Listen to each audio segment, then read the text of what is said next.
Hi, good afternoon, everyone. It's a very, very large topic that e4m has given me to talk on. But I don't think I'm going to tell you anything that you guys don't know. All that I would like to do now would be to kind of contextualize these three words for all of us as much as I can.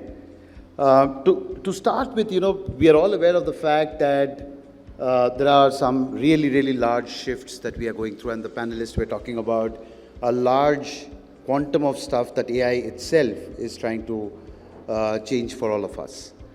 I'll start with a small little story here to talk about, how despite a lot of planning, we sometimes struggle to achieve our objectives. So this is a country called Honduras, and this river that you see on the left or on the right is the largest river in this country called Honduras. It's a river called Ulu. It traverses, I think, around 250 odd kilometers. Honduras is a country, it's battered with a lot of cyclone and thunderstorms and stuff like that throughout the year, and it's whenever such cyclones used to happen, the country used to get kind of disrupted because these bridges that you see on the left used to get, they used to break. So after a lot of conversations and discussions and planning and stuff like that, Honduras decided to build a bridge that's not going to break. And it took a long time to build this bridge. And then it so happened that Honduras faced the century's most difficult cyclone just a couple of days after the bridge was inaugurated. Next day morning, everybody was very, very curious to see whether this bridge is still standing tall or not. And to everybody's surprise, it did, but the river shifted course. So while the bridge stood there, and that's what I was trying to talk about, that despite a large chunk of plans and a lot of upskilling that we are all going through today, because nobody taught us Gen AI, nobody taught us AI, we don't know how to utilize all of that well enough today. Despite all of that, there will be certain challenges that we are all going to face. Let's look at some of these, and none of these are new for any of us. But what I would like to focus everybody's attention towards is the ad avoidance part. At least at ITC, we have already started to face a lot of evidence towards the fact that ads today are decaying very rapidly, in the sense that the ability to keep improving the brand equity through only advertisement is becoming a challenge by the day. Of course, privacy is important, and all these 10 minutes, etc., are all creating new dimensions in the way we are doing marketing today. So I'm going to talk about all these three things, as I said, purposeful stories, and not really only purpose, climate changing, helping the society. These are the first set of visualizations that we have when we hear the word purpose, but we'll go a bit beyond. And of course, what are we doing in order to go beyond just pure play advertisements to build brand equity? And we cannot not have a conversation around commerce when we are talking about marketing today. So it's about purposeful storytelling, and more importantly, the stories are definitely needed to be rooted in the brand ethos, in the brand codes, and it should never sound preachy anymore. On the other side, if you see, it's rooted to consumers' life, and we're trying to say that as much as possible, let's try and solve a problem for the consumer. Now, can a cookie and a butter biscuit or a cashew biscuit solve a problem in your life? I think it's very, very difficult to really talk about that. But let's see how we try to talk and take a journey here. Sanfi's Mom's Magic, and here I'm talking about purposeful storytelling, Sanfi's Mom's Magic was not the first of cookies that India saw, right? We were probably the nth brand that we had to launch, and we could have gone ahead and talked about, इसमें थोड़ा butter ज़्यादा है, इसमें cashew ज़्यादा है, ये थोड़ा crunchy है, सुबह चाय के साथ पियोगे तो you'll have a great day and stuff like that. But that would have not sufficed much from a business standpoint, because we would have ended up anchoring ourselves a lot around pricing and grammage only if we had to do that and take that approach. So we launched this brand almost, I think, a year and a half before, unfortunately, COVID hit us. And in this journey, the first event that happened in the life of the brand, where we say that we are only going to drive emotions and not the product truths here. When COVID hit us, we saw how homemakers were extremely stressed, both mentally and physically. And very early in the life cycle of the brand, we took away the brand name from the front of the pack. So there was no mom's magic on the top of the pack. It was a homemaker, a mother with a red cape that she was wearing, and we said, "Stay strong, moms." And that was the pack that was there in the market for almost a year. And because a lot of questions keep coming, when should we start talking purpose? It's too early for a brand to really talk purpose. And that's why I insist on the point that it was just a year and a half. We moved on and we were talking to somebody from Truecaller, and the person we were asking, whose calls do we miss the most? Is it wives' calls? And they were very, very close second, to the one who won it was mom's calls. So we saw mom, mother, amma, etc. as the tags, so-called, to have the highest quantum of call drops. That means, as in, people just did not pick up their calls, thinking that, I'm going to call her back later. She was taken for granted, rather. And so we took up this cause and we said that, okay, we should ensure that we are calling our moms back, and to that extent we created a ringtone so that you can attach to your mom. And then we moved on to doing a bit of a neuroscience where we said, especially boys, they start to hate hugging their mom after a particular age. So we were doing a bit of a study here, and we made a guy wear one of those bands through which you can really see the spike in your brains. The mom and the son were actually staying in the same city and in different houses. And we were mapping the brain signals of this guy through the day, and he kind of gave us that permission to do so. And the evening, a day later in the evening, the mom reaches home. And this was not staged though. The mom reaches home, and somehow the mom asks for a hug. And believe me, in the last 1.5 days, when we were actually tracing his brain signals, he was watching content, he was meeting friends and stuff like that. But the highest spike actually happened when the hug happened. So hug her more became the thought. Till last year, when we were thrown at us a very stark number, that when in a household you have a daughter and a son, only 7% of the wills written by the parents have daughters included in that will. And I'm saying that it is true even in the top metro cities of this country today. And that's a very, very unfortunate part of what is happening still. So we took up this cause and we said that, who can actually make a difference going forward is none other than the mom herself, when she would ensure that she and her husband actually includes their daughter in their will when they write their will. And to that extent, we went ahead and created this film. Sound please. Property और business के papers तो हो गए, अब बचे सिर्फ।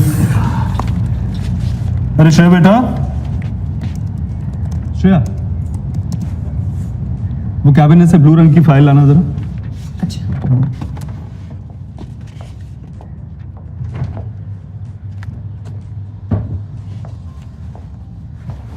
Bye पापा।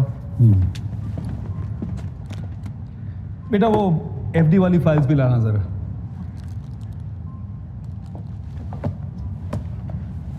Thank you बेटा। लुक्स फाइन वर्मा साहब, सब एसेट्स लिस्ट तो कर दिए, अब बताएं इन्हें बांटने के बारे में क्या सोचा है? अरे वकील साहब, इसमें ज़्यादा दिमाग लगाने वाली क्या बात है? और जो निकलौता वारिस है, सब उसी के नाम करना ठीक रहेगा। एक मिनट।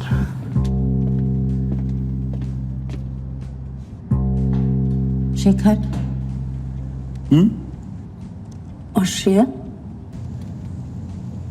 कविता वो तो बेटी है ना, कुछ महीने बाद शादी करके अपने नए घर चली जाएगी, फिर तो अर्जुन ही रह जाएगा हमारे साथ।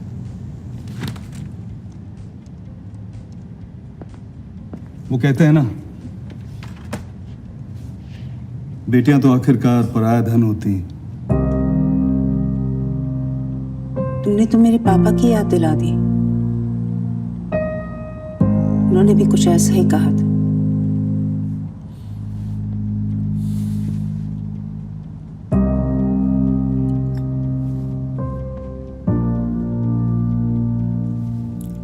शिखर, तुमने नोटिस किया है, दिन में 2500 बार तुम उसे बेटा बुलाते हो।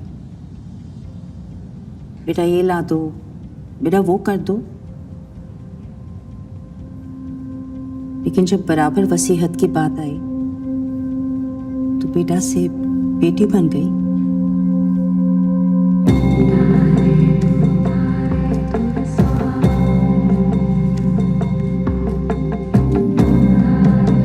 लाइफ के कुछ इंपॉर्टेंट डिसीजंस ना सिर्फ दिमाग से नहीं, दिल से भी लेने चाहिए, है ना?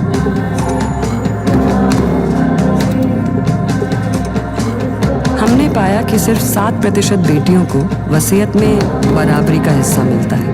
इसे एक माँ ही बदल सकती है। सनफीस्ट मॉम्स मैजिक के विल ऑफ चेंज इनिशिएटिव के साथ विजिट willofchange.com और बराबरी की वसीयत बनाने का फैसला लीजिए। वकील साहब, विल में चेंज है। Be a mom of change. We've got 4.5 lakh mothers who have signed up for this pledge today. And I think this effort should not just end with 1 year of input, just a campaign, etc. And we've pledged ourselves to continue with this effort as long as we can take it forward. In fact, yesterday I was in Calcutta and we launched another such program around Mom's Magic, where it was about adoption as a subject. It's a very, very difficult subject. It's a subject where, you know, there's a huge amount of social taboo. Even your own parents, and I've lived this with my friends and some family members, extended family members, where your own parents would ask, "Are you sure?" And there are just too many questions around why you should adopt.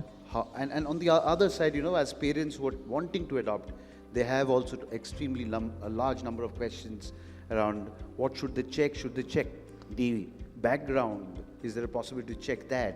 Is there a possibility to check the health of that kid and stuff like that? And so I'll pause there on this subject, but this is another very, very important subject that we thought that we are going to take forward, because what we celebrate through Mom's Magic is all about celebrating these enchanting moments of motherhood. So this is where we were talking about that it's not about, you know, changing the climate, but it was about purposeful storytelling that is more important. There is no life stage of the brand where you should not be starting this. It's not that on day one of the brand you cannot have a purpose. And it's not that you need to be a market leader and then you start this journey. I'll skip this and we'll go to the next one from a purposeful. But this is about really doing good for the society, where we are, as EP, what we have done is we have collected a lot of plastics and we have redone a lot of these parks in the top 5-6 metros to start with. But I'll skip this for the time being, and then we'll move to the other one, which is also about purposeful storytelling here, which is organic part of the portfolio that Ashirwad has. You know, a big question mark that every consumer, in fact, if I do a survey here in this room, I'm sure what I'll get back from you is that isme chemical nahi hai. That's where we will end, and hence say that it's good for health. But we have a lot of questions in our head. वो आलू जो मिलता है वो भी organic है, ये दूध भी organic है, ये आटा भी organic है. So there are a lot of questions. Are they really organic? What will give me a proof that it is organic? So is it such much organic is the question that we actually got back from consumers when we were actually trying to explore this category or the word called organic in the space of food and grocery. So what we did was we went back, we identified 50 very influential homemakers, and we took them to our farms where we actually grow the plant, the crop. And we wanted to tell them, why is this organic? How difficult it is to ensure that the water coming into the field is also chemical free. How do you ensure that the ground on which you are growing does not have chemical? How do you ensure that the manure that is going in does not have chemical? How do you ensure productivity is good? Because finally, at the end of the day, we are trying to do business. How do you ensure that your productivity is good by not spraying chemicals on the crop, right? So it's a very, very difficult thing to just put it up as a content, as a brand, and make you believe that. So that's the approach that we took, and we took them to the farms, we took them to our factories, we created a QR code on top of the pack in order to ensure that there's a traceability back to the farms. And we ensured that there are some really authentic certifications that happen, and I would urge all of us to have a look at these certifications. They are very, very critical to validate that the products that you are buying are truly organic or not. And these were some of those women who were there with us, and of course we had a lot of consumer journeys. I'm not getting into consumer journeys here, but let me play this film for you to get your full perspective of what happened around this area. 65% of Indian population depends on agriculture for livelihood. Half of these farmers are debt-ridden. Organic farming is more cost-effective than pesticide-heavy conventional farming. But organic farmers in India struggle to get a fair price for their organic produce. With every other brand claiming their products to be organic, the consumers question both the authenticity and the need to pay a premium price. As ITC Ashirvad, the leading staple CPG brand in India, we decided to change things for the better. We answered the most important question in the minds of consumers. How do I know if the product I'm consuming is truly organic? We collaborated with 45 plus influencers, taking them to experience our farm to packaging process. These influencers visited our 14,000 acres farmland that ITC Agribusiness helped farmers convert to organic farms. During their visit, the influencers interacted with farmers and the factory teams, sharing their experiences on social media about organic food and what it takes for a product to be truly organic. What is organic? कि organic खाना होता क्या है? What actually goes behind organic farming? Are they truly organic? We also adopted a first in-industry innovation of incorporating a QR code on our packaging.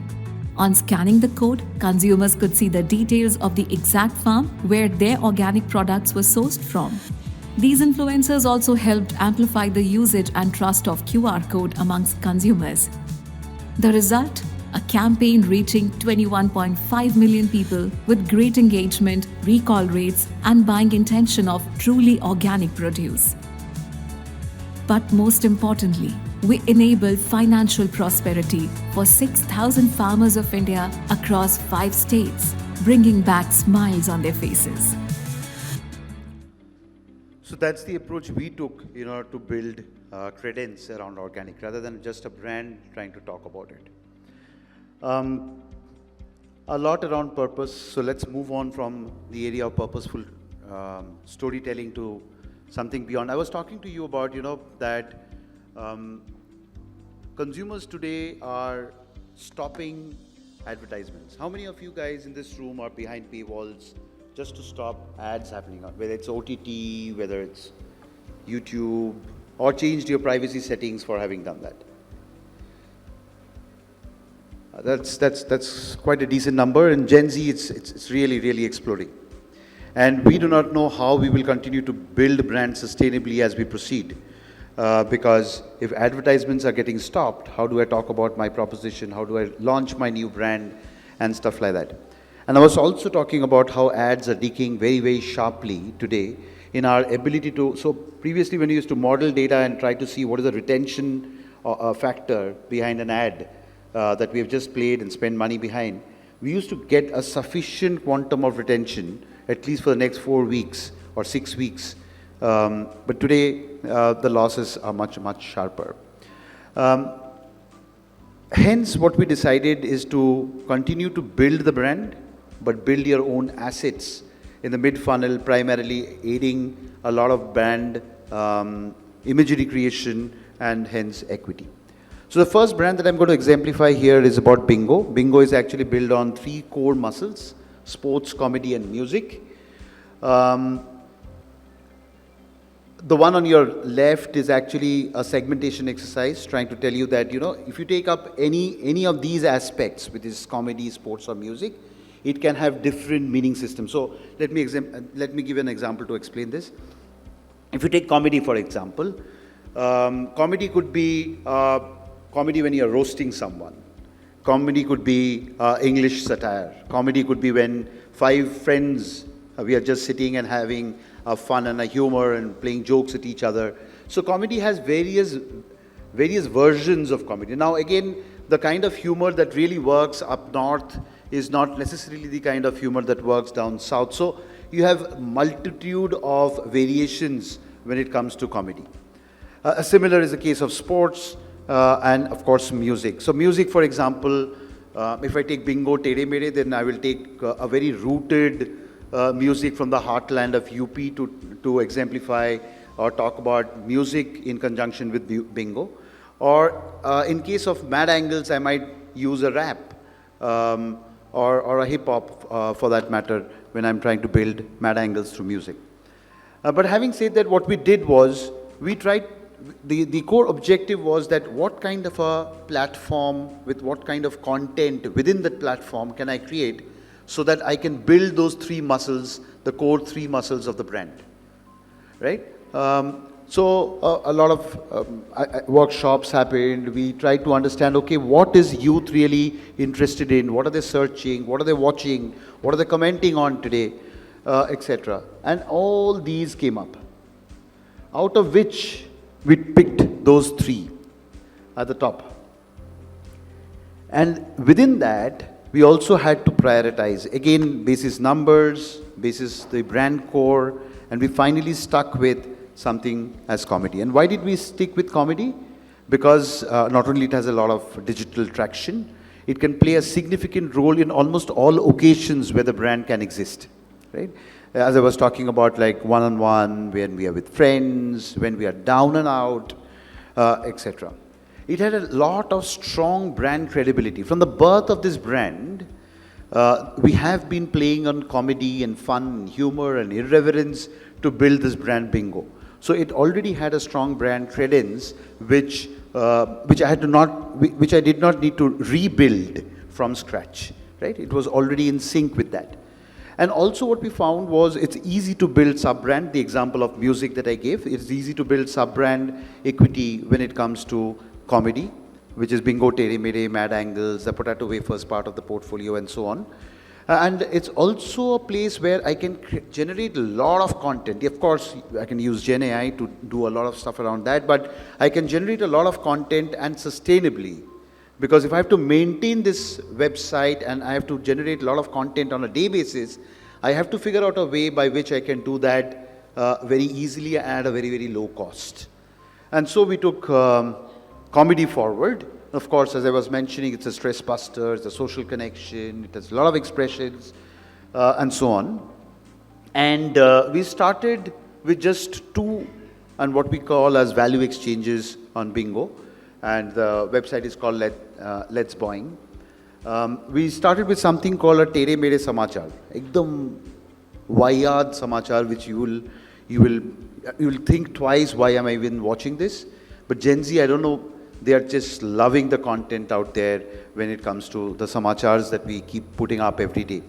The other place, and I don't know how many of you actually in the morning read horoscopes. I don't know how many of you are going to accept that you read the horoscopes in the morning. But a lot of us do that. And we actually saw that, if you have another value exchange or another vertical of content that we can create was around horoscope. Of course, done the Bingo way, but that was the second value exchange that we created. Now, when we, again, in comedy, we had a lot of options that we had with us, but we passed it through those filters on the top right that you see. One of the most important filters there is the second column, which is repeat visits. Because I cannot keep spending money to drive traffic onto that platform. I need to have a content which is going to have a hook, which is going to bring back consumers again and again onto that platform. Right? So that was the reason that we started with these two. I would rather not spend time talking about or showing you these videos, but I would urge you to go to this site called letspoint.com and see. These are the 3 new value exchanges that are getting built. One of them, and I will talk about Vibeline. It's a chatbot. It's a 24/7 always on chatbot where you can generate jokes and memes at scale. So that would help you, quote unquote, improve your funniness quotient or your humor quotient or your comedy quotient amongst your friend circle. The second one that we took, and this was a difficult one, Sunfeast has many avatars. I was talking about Mom's Magic a few minutes back. It has a dark fantasy also in a portfolio. It has a farm light which talks about health. So if you look at the portfolio, it has quite a lot of very varied core propositions within the mother brand Sunfeast. But it was difficult to hence arrive at what should be that common thread. And what we took up was, so again, the same exercise I was talking in case of bingo we arrived at various things that were important, but we wanted to take family time forward. And why family time?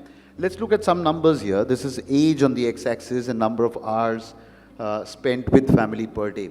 So what actually everybody talked about, and I think many of us would resonate, is that many of us stay under the same roof. But between the little screen in our hand, and the large screen there, and the work, and friends, and etc., we hardly have meaningful conversations and we hardly spend meaningful time with our own family members. And hence we thought that it's important that we take the idea of family like friends forward. And the word friends is very, very critical in order to build this journey. And that's where we created the new platform for Sunfeast mother brand.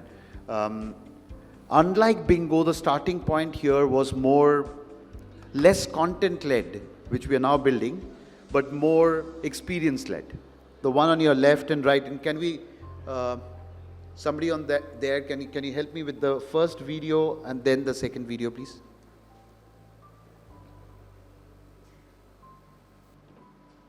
So this is how the consumer journey happens. You have a bunch of these posters. I had a very tough time with legal team to convince them. Then you can add multiple faces onto that, not just one. And that's how it goes. And that's the second one, and a third one will happen.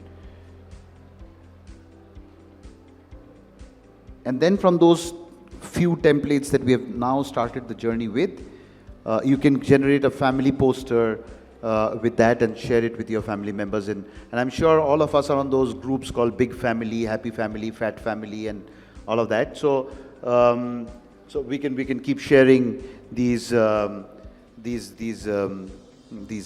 posters there.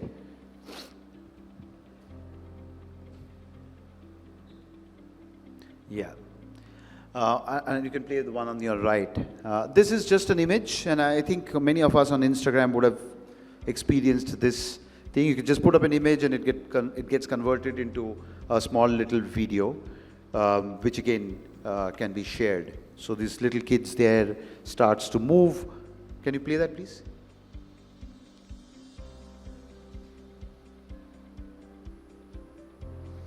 Okay, I think he's struggling. So basically, again, here on the console, you can upload a picture, and the picture can then start to. Let's continue. So without the slides, you know what I was supposed to show you after this are two other platforms. One is called the Happy Tummy. Now, I'm sure many of you are trying to figure out how to win on the new digital shelf. And the new digital shelf are generative engine platforms. We learned SEO, we learned how to win on commerce platforms, but now a new platform has just come up. And So in order to win there, it's important that you start to have content where you are having an authority on the content. So for example, Ashirvad has a sub-brand called multigrain, or a variant called multigrain. And if we have to own the position of digestion, we created a value exchange platform where you'll be asked a bunch of questions, and what I will give you is your digestive quotient. And this digestive quotient will tell you whether you have a good digestive system, an average one, or a poor one. And basis that, I can suggest a meal plan, I can take you to somebody who is a consultant, or even set an appointment on free with somebody who is a dietitian. Now, these are various avenues for me to engage with you when you have given some information about yourself on digestive quotient, and thereby creating digestive quotient for you. Now, this is where we are starting to build the content authority on digestion. So, it is now just not getting limited to Ashirvad. We've also extended this platform to Sunfeast, where there is also digestive products in biscuit forms and so on. Another platform which we launched just 1.5 months back is called Foodies Only. Foodies Only is all about passion for food. So, roughly around 30% of all searches that happen between YouTube and Google is around food. And that's a huge number. And you being one of the largest food and beverage company, it was important for us to create a destination about food. So we created Foodies Only. It is just 2.5 months old. We have now around 1.5 million people who have already visited the platform. We are getting only 30% bounce rate, which is phenomenal. Almost 2.5 minutes of time spent on the platform. What's happening is that we've created content buckets there. And these content buckets are around street food, around food pairing, around hacks for the same recipe, how can you have a nutritional hack, and so on and so forth. Yeah, I think we are back. So I'll skip all of these.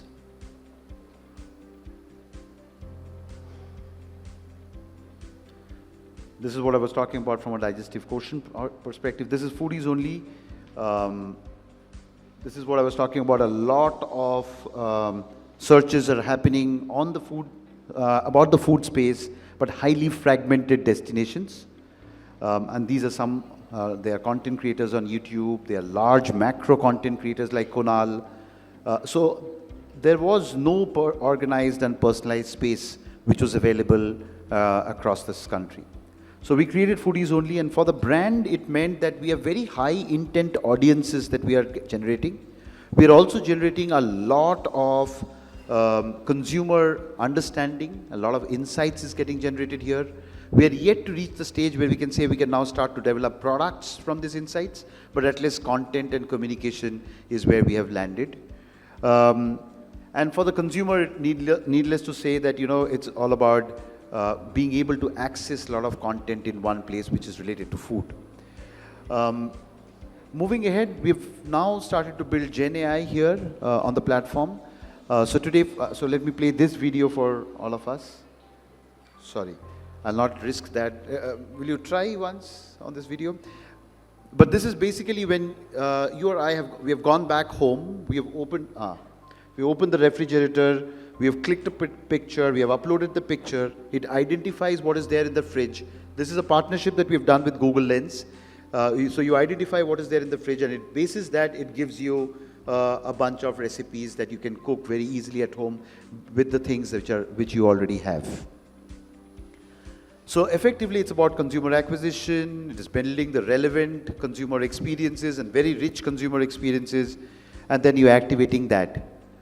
By the way, when we are generating a lot of consumer information from your owned assets, just remember the hierarchy of what is important.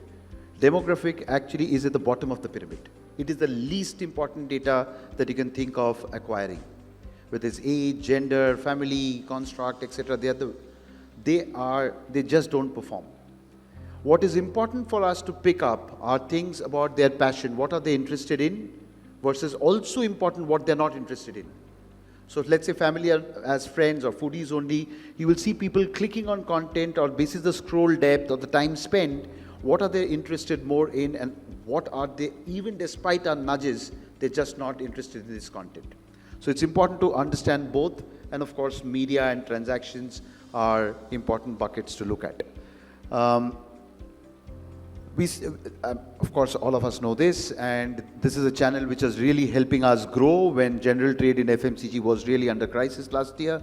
We were all struggling to grow e-commerce, and specifically quick commerce did the magic.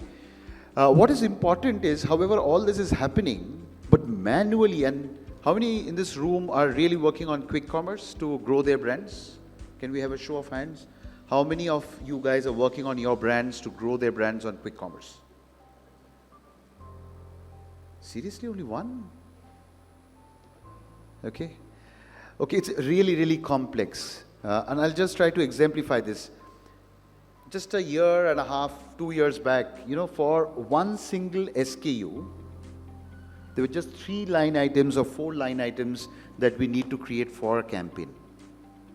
Today, that single SKU has 90 line items because we can create campaigns by markets, into your day parts, into the kind of search buckets that you can fight. So search buckets are, let's say search bucket number 1 would be your own brand name. It would be your competition brand names for which you are fighting for. It could be category keywords on which you are fighting for. So you have multiple buckets for which you are fighting. So there are 90 line items that you have to set up. And imagine a company like ITC where we are trying to win for a huge number of SKUs across multiple categories. It is a nightmare to manually set up. It's actually impossible to set it up. This is a space, and today there is no dearth of data. So the quantum of data that is coming to us through crawlers, through the organizations, as in the quick commerce organizations themselves, is it's a huge quantum of data that is coming to us. To synthesize this, to feed this back, and to take the optimization journeys forward is itself calling for a lot of automations. Some of these automations today are happening, but they're happening in silos. But I think this is a very, very bright case, and the last panel was talking about agentic AI. So can an agent crystallize the data for us? Can an agent set up the campaigns? Can an agent help us activate that? Can an agent then use that crystallized data and the campaign real time to optimize our investments so that we can get the best return on the advertising spend? So this is a thing that we are working with a bunch of organizations.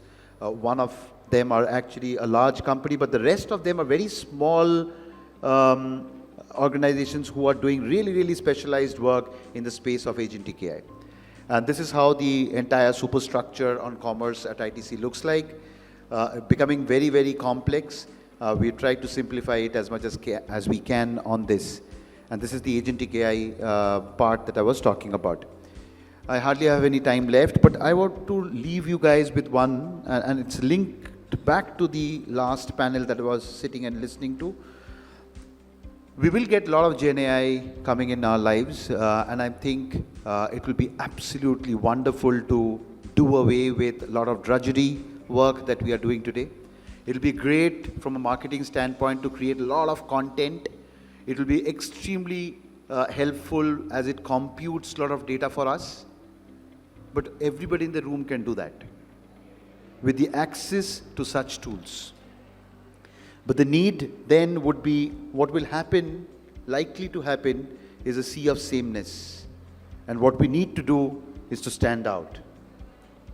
And I'll just borrow 3 alphabets from one of my favorite companies, Apple. They have an operating system called iOS, so it's built on that same acronym. So I think what will help us stand out in this era of Gen AI and the era of AI, when we apply them at scale, would be S, which stands for strategy, which I think is ours. Is O, which is originality. It's the same, but the way we will design our Gen AIs, the way we will design our prompts, the way we will apply our thinking to it, will actually deliver on the alphabet I, which is innovation. And that is what will help us stand out. And with that, a big thank you for patiently listening to me.